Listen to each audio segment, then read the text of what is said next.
জয়রাম। শ্রী ঠাকুর বৃন্দাবনে একাকী একটি বাড়িতে কিছুদিন বাস করেছিলেন। হঠাৎ তাহার জ্বর হয়, সমস্ত শরীরে অসহ্য যন্ত্রণা। এমন কেউ বাড়িতে নাই যে তাহার সেবা শুশ্রূষা করবে বা গা হাত পা একটু টিপিয়া দেবে। সমস্ত দরজা জানলা বন্ধ করে ঠাকুর রাত্রিতে শুয়ে যন্ত্রণায় ছটফট করতেছিলেন। এই সময় মনে হলো কে যেন ছোট্ট দুখানি হাত দিয়ে তাহার পদসেবা করিতেছে। বড়ই আরাম বোধ করে ঠাকুর যেন গভীর নিদ্রা অভিভূত হয়ে পড়লেন।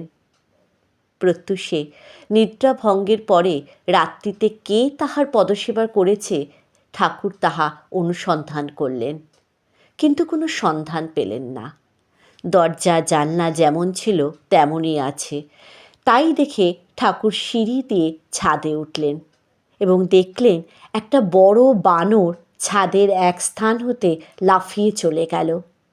ওই স্থানে গিয়ে দেখলেন ছাদের একটি টালি খোলা রয়েছে। ঠাকুর বললেন, টালি খুলে ওই বানরটি ঘরে প্রবেশ করিয়াছিল এবং সারা রাত্রি ধরিয়া তাহার পদসেবাও করিয়াছিল। জয় রাম, জয় গোবিন্দ।